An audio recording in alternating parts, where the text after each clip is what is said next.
Bismillahirrahmanirrahim. Assalamualaikum warahmatullahi wabarakatuh. Bertemu lagi dengan mata kuliah Kesehatan Perempuan dan Perencanaan Keluarga. Tema kita kali ini adalah screening prakonsepsi dan infertilitas. Nanti kita akan membahas ya dari definisi hingga penata laksanaannya seperti apa. Nanti kita akan belajar bersama. Ya, untuk slide pertama kita akan membahas tentang definisi infertilitas atau ketidaksuburan.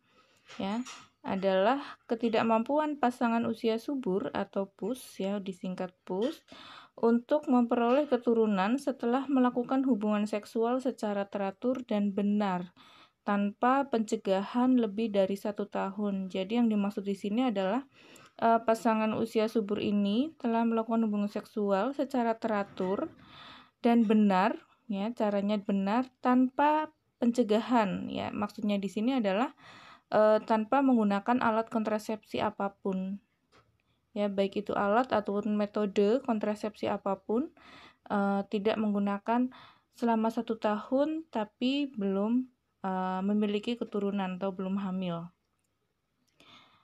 Kemudian angka 1 tahun ditetapkan karena biasanya 85% pasangan dalam 1 tahun sudah memiliki keturunan, sehingga 15% PUS mempunyai masalah infertilitas. Ya, jadi itu alasannya kenapa batasannya 1 tahun. Karena 85% seharusnya memang sudah memiliki pasangan, memiliki keturunan maksudnya. Kemudian klasifikasi infertilitas, ya, ada infertilitas primer, kemudian ada sekunder. Yang primer yaitu suatu keadaan ketika PUS yang telah menikah lebih dari 1 tahun melakukan hubungan seksual secara teratur dan benar tanpa usaha pencegahan, tetapi belum juga hamil atau belum pernah melahirkan anak hidup. Jadi ini dari awal ya, sama sekali belum pernah memiliki keturunan selama 1 tahun. Padahal misalnya tinggal serumah dengan pasangan ya, melakukan hubungan seksual secara teratur dan tanpa menggunakan metode kontrasepsi apapun. Kemudian jika definisi infertilitas sekunder adalah suatu keadaan ketika PUS yang sudah mempunyai anak kemudian sulit untuk memperoleh anak lagi, walaupun sudah melakukan hubungan seksual secara teratur dan benar tanpa usaha pencegahan. Jadi kalau yang sekunder ini pasangan tersebut sudah memiliki anak, tapi kemudian misalnya mau program anak kedua, sudah tidak menggunakan metode apapun, hubungan seksual juga dilakukan secara teratur, tapi masih belum memiliki keturunan lagi. Ya, jadi mungkin pernah kita menjumpai suatu pasangan suami istri yang anaknya misalnya cuma 1, ya. Kadang bertanya, apa nggak nambah anak lagi misalnya, tapi mungkin pasangan tersebut sebenarnya sudah berusaha ingin menambah momongan, menambah keturunan, tapi belum berhasil ya dengan tanpa menggunakan metode kontrasepsi dan berhubungan secara teratur tapi belum berhasil, itu disebut dengan infertilitas sekunder. Kemudian apa penyebab terjadinya infertilitas? Yaitu penelitian menunjukkan 40% masalah yang membuat sulit memiliki anak terdapat pada perempuan. Kemudian ada 40% pada pria dan 20%-nya lagi pada keduanya. Ya, jadi tidak benar ya apabila ada rumor atau ada isu bahwa yang menyebabkan infertil atau tidak memiliki keturunan adalah sebagian besar karena dari pihak perempuan. Itu tidak benar karena persentasenya itu adalah sama. Ya, 40%, sedangkan yang 20% ini ada masalah dengan keduanya. Ya, kita akan bahas faktor-faktornya ya dari suami dan istri. Nah, faktor dari keduanya ini suami dan istri adalah yang pertama gangguan suami dan istri, gangguan kesehatan reproduksi yang dialami oleh suami dan atau istri, ketidaktahuan teknik senggama yang benar, pengaruh psikologis terhadap pasangan. Jadi ini bisa saja ya, ternyata tidak mengetahui cara melakukan teknik senggama yang benar ya. Jadi belum tentu keduanya memiliki masalah kesehatan, tapi bisa saja ketidaktahuan atau pengaruh psikologis terhadap pasangan. Kemudian ada faktor yang kedua, yaitu ketidaktahuan pasangan suami istri pada siklus masa subur. Hal ini sering terjadi pada pasangan suami istri yang siklus menstruasinya tidak teratur, sehingga waktu ovulasi juga menjadi tidak teratur. Hubungan intim tidak menghasilkan kehamilan apabila dilakukan pada waktu yang tidak tepat. Jadi keduanya ini pasangan ini tidak mengetahui kapan itu masa subur, kemudian bisa saja melakukan hubungan seksualnya teratur ya, tapi kebetulan ini karena tidak tahu masalah masa subur ya, tidak tahu kapan masa subur. Jadi ketika melakukan hubungan seksual ini tidak pas waktunya, tidak tepat ya, sehingga belum memiliki keturunan, belum berhasil hamil. Kemudian ada reaksi imunologis atau kekebalan, ya, respon imun non-spesifik setelah berhubungan, misalnya timbul gatal-gatal, bercak merah pada kulit, atau keluar cairan yang berlebihan dari vagina. Reaksi spesifik yaitu timbul antibodi terhadap sperma suami, sehingga sperma tidak bergerak atau tidak mampu membuahi. Kasus ini pernah terjadi, saya pernah menemui kasus seperti ini. Ini terjadi pada teman saya sendiri. Jadi beliau sudah menikah sekitar 8 tahun, tapi belum memiliki keturunan.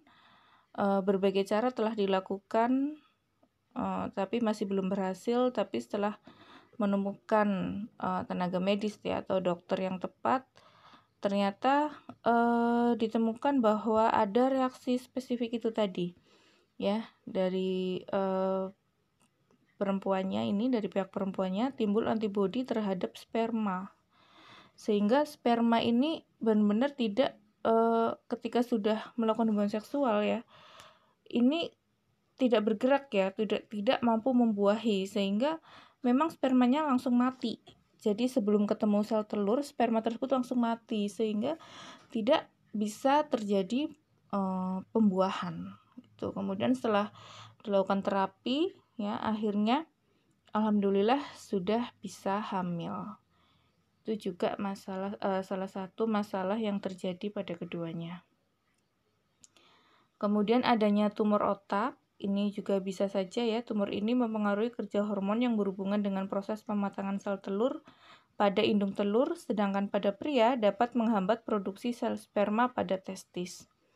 Kemudian adanya gangguan fungsi kelenjar tiroid. Hipotiroidisme dapat memengaruhi fertilitas karena terjadi anovulasi atau tidak adanya ovulasi, defek fase luteal, hiperprolaktinemia, ya, dan ketidakseimbangan hormon seks. Ini juga gangguan kelenjar tiroid juga bisa berpengaruh terhadap hormon seks ya.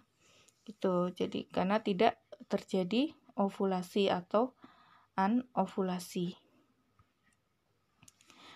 Tadi faktor keduanya ya. Sekarang kita bahas faktor suami. Yang pertama yaitu varokokel ya, atau pelebaran pembuluh darah vena pada skrotum ya, merupakan penyebab terbanyak infertilitas dari pria. Kemudian ada sumbatan atau obstruksi saluran sperma, menyebabkan spermatozoa tidak dapat disalurkan walaupun diproduksi dengan baik. Dan yang ketiga ada faktor lain, yaitu tidak dapat diketahui sekitar 20-25% dari kasus infertilitas. Kemungkinan dipengaruhi oleh faktor genetik, kelainan di kromosom, gangguan hormon, pengaruh obat, gangguan ereksi, radiasi, keracunan, pestisida, dan gangguan imunologi operasi di daerah panggul, dan lain-lain. Ini sekitar 20-25% terjadi kasusnya pada dari faktor suami ya. Itu. Kemudian ada faktor dari istri. Ini berdasarkan catatan WHO, Penyebab infertilitas pada perempuan ini karena faktor tuba falopi sekitar 36%, gangguan ovulasi 33%, endometriosis 6%, hal yang tidak diketahui sekitar 40%. Jadi selain itu faktornya itu juga banyak ya, sekitar 40%. Ini berarti sebagian besar masalah infertilitas pada perempuan ini disebabkan oleh gangguan pada alat reproduksi atau gangguan pada proses ovulasi. Nah, kita bahas satu persatu. Yang pertama yaitu gangguan pada alat reproduksi yang menyebabkan terganggunya proses pembuahan. Yang pertama, karena tingkat keasaman vagina yang tinggi, ini menyebabkan sperma mati sebelum membuahi, seperti yang tadi sudah saya jelaskan ya. Kemudian ada gangguan pada serviks, leher rahim. Kemudian ada gangguan pada rahim atau uterus dan gangguan pada saluran tuba falopi. Nah, ini bisa karena jadi faktor genetik ya. Kemudian ada gangguan ovulasi, kelainan endokrin atau hormonal, dan penyakit ovarium polikistik. Kalau ada istilah, mungkin pernah menjumpai istilah PCOS ya, atau polycystic ovarian syndrome. Ini juga salah satu penyebab infertil pada perempuan ya.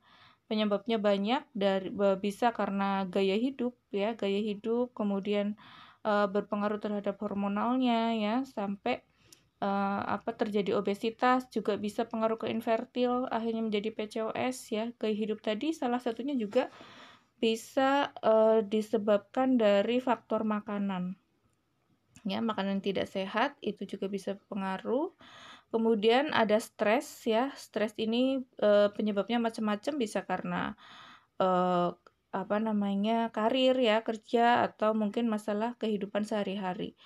Itu bisa menyebabkan PCOS juga ya, dan menstruasinya hingga tidak teratur. Kemudian ada kegagalan implantasi ya, dan ada endometriosis. Ini terdapatnya jaringan endometrium di luar rahim. Ini juga kasusnya lumayan banyak yang kasus endometriosis. Kalau endometriosis ini biasanya sampai si wanita ini mengalami sakit pada saat menstruasi ya. Sakitnya itu luar biasa, bisa sampai pingsan.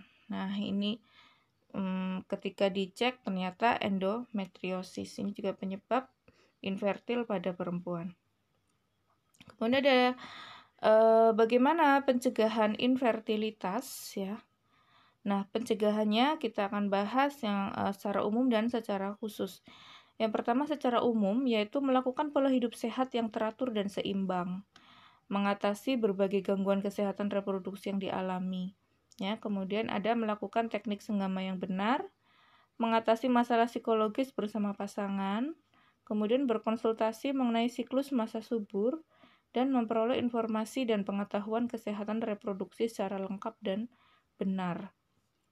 Nah, itu jadi salah satunya tadi adalah melakukan pola hidup sehat. Pola hidup sehat ini erat kaitannya juga dengan pola makan ya, pola makan dan olahraga. Ini sangat berpengaruh sekali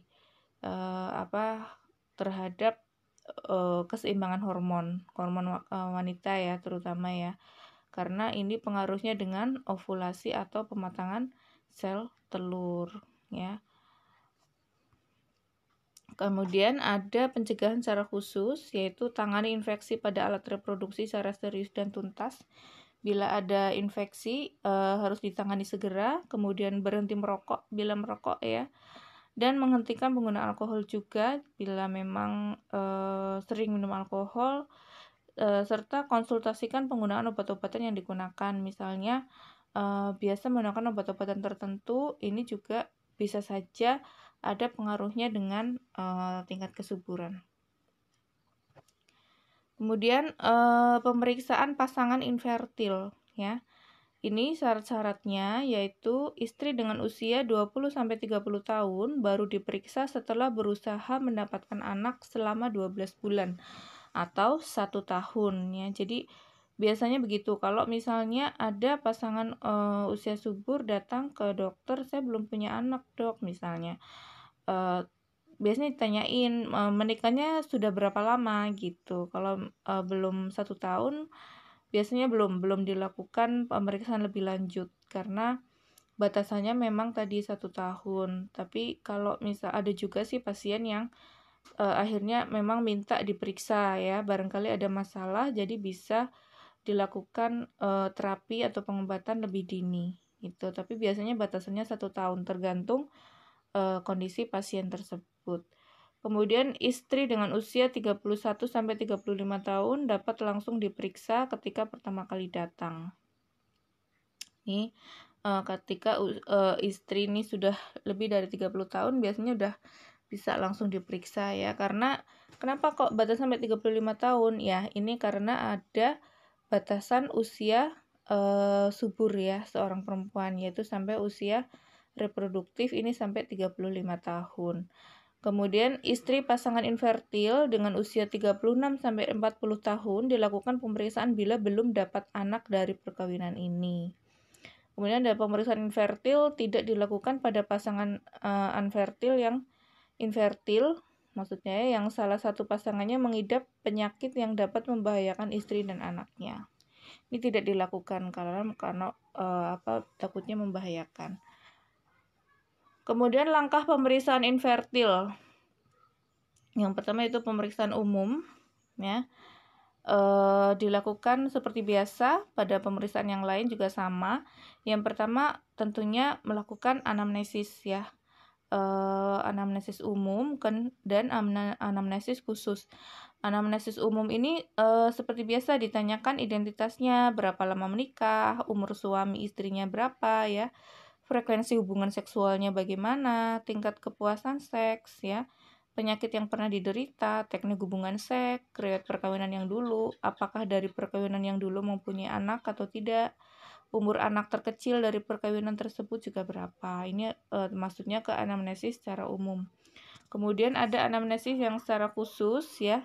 Ini kepada si istri ini ditanyakan usia menarche-nya ya, berapa, apakah menstruasinya teratur, berapa lama terjadi perdarahan atau menstruasi, apakah pada saat menstruasi terjadi atau terdapat gumpalan darah dan rasa nyeri, bisa juga apakah adakah keputihan abnormal, apa terjadi kontak bleeding, riwayat alat reproduksi atau riwayat operasi, kontrasepsi, abortus, infeksi genitalia, ini semua ditanyakan.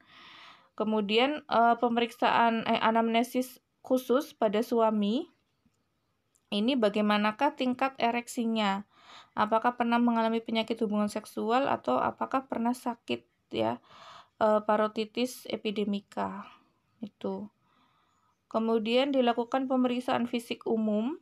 Pemeriksaan fisik umum ini meliputi tekanan darah, nadi, suhu, dan pernafasannya TTV. Kemudian ada pemeriksaan laboratorium dasar. Ini pemeriksaan lab rutin ini meliputi darah lengkap, urin lengkap, ya, fungsi hepar, ginjal, serta gula darah. Dan ada pemeriksaan penunjang, ya. Biasanya yang dilakukan pemeriksaannya ini rongsen atau USG. Kemudian ada pemeriksaan khusus, ya. Ini pemeriksaan ovulasi, ya, penata laksanaan suhu basal ini ya, suhu basal maksudnya. Suhu basal ya, kenaikan suhu basal setelah selesai ovulasi dipengaruhi oleh hormon progesteron. Kemudian pemeriksaan vaginal smear ya, pengaruh progesteron menimbulkan sitologi pada sel-sel superficial. Ini adalah pemeriksaan lendir serviks. Hormon progesteron menyebabkan perubahan lendir serviks menjadi kental. Kemudian ada pemeriksaan endometrium ya, hormon estrogen, ICSH, dan pregnanolol. Ini juga semuanya diperiksa apa yang terkait dengan ovulasi. Kemudian ada pemeriksaan sperma ya. Pemeriksaan sperma ini dicek ya dari jumlah, bentuk ya, dan pergerakannya seperti apa. Kemudian sperma yang diperiksa adalah sperma yang tidak melakukan koitus atau hubungan seksual selama 3 hari. Jadi kalau mau dicek spermanya di laborat, ini sarannya tidak melakukan hubungan suami istri dulu selama 3 hari baru setelah itu sperma dikeluarkan dan dicek di laborat ya. Kemudian dicek jumlahnya, bentuknya, pergerakannya bagaimana. Ejakulasi normal volumenya itu 2-5 cc. Kemudian ada jumlah spermatozoa ya 100-120 juta per cc. Pergerakan 60% masih gerak selama 4 jam setelah dikeluarkan. Ini masih normal. Kemudian bentuk abnormal hanya 25% dari keseluruhan ya. Jadi di sini bukan berarti harus semuanya normal semua, tidak bentuknya. Kalaupun ada yang abnormal, ini maksimal itu 25% dari keseluruhan. Kemudian spermatozoa pria fertil ini jumlahnya sekitar 60 juta per cc, subfertil 20-60 juta per cc, dan steril atau tidak subur ini jumlah spermatozoanya itu kurang dari 20 juta per cc. Kemudian pemeriksaan lendir serviks ya. Ini pemeriksaannya berdasarkan Sims-Hanner ya, Sims-Hanner test. Ini dilakukan sekitar ovulasi. Pemeriksaan ini menandakan bahwa teknik koitusnya baik, lendir serviksnya normal, estrogen ovaril cukup atau spermanya cukup baik. Kemudian ada pemeriksaan Kurzorgs-Miller test ya. Dilakukan bila dari pemeriksaan Sims-Hanner kurang baik dan dilakukan pada pertengahan siklus. Kemudian ada terapi yang diberikan adalah pemberian hormon estrogen maupun antibiotik bila terdapat infeksi. Kemudian ada pemeriksaan tuba. Pemeriksaan tuba ini pertubasi atau insuflasi ya, Rubin test. Pemeriksaan yang dilakukan dengan memasukkan CO2 ke dalam kavum uteri. Kemudian ada pemeriksaan hysterosalpingografi ya. Ini pemeriksaan untuk mengetahui bentuk kavum uteri, bentuk liang tuba bila terdapat sumbatan. Kemudian ada koldoskopi. Cara ini dapat digunakan untuk melihat keadaan tuba dan ovarium. Kemudian ada laparoskopi. Cara ini dapat melihat keadaan genitalia interna dan sekitarnya. Ini adalah pemeriksaan tuba. Kemudian ada pemeriksaan endometrium. Dilakukan mikrokuretase pada saat menstruasi hari pertama atau saat terjadi stadium sekresi. Jika pada stadium sekresi tidak ditemukan, maka endometrium tidak direaksi terhadap progesteron. Produksi progesteron kurang, tetapi yang diberikan adalah pemberian hormon progesteron dan antibiotik bila terjadi infeksi. Nah, itu tadi pemeriksaan-pemeriksaan yang dapat dilakukan pada pasangan infertil. Nah, bagaimana penanganannya? Ya, penanganan infertil ini dapat dilakukan yang pertama tentunya dilakukan konsultasi medis ya, terkait dengan senggama yang benar yang memungkinkan terjadi pembuahan. Kemudian ada manajemen masa subur yang benar. Biasanya pasangan ini diberikan edukasi kapan melakukan hubungan seksual ya, atau biasanya datang ke dokter secara rutin untuk dilakukan pemeriksaan USG kapan sel telur ini perkiraannya matang. Nanti biasanya dokter akan menyarankan kapan pasangan ini harus melakukan hubungan seksual supaya pas dilakukan pada saat masa subur atau menjelang masa subur juga bisa. Kemudian ada pemberian obat-obatan, terapi ya, yang terkait dengan hormonalnya mungkin, atau bisa juga obat-obatan yang terkait dengan untuk memicu pematangan sel telur.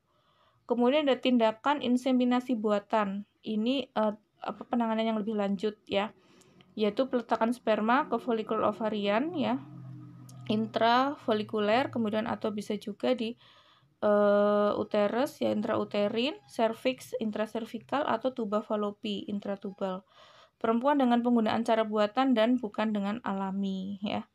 Tuba fallopi perempuan maksudnya dengan menggunakan cara buatan dan bukan dengan alami.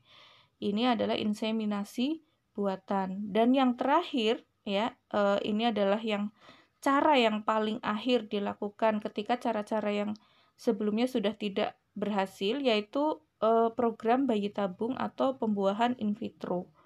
Teknik pembuahan ovum di mana dilakukan untuk mengatasi masalah kesuburan ketika metode lain sudah tidak berhasil, ya.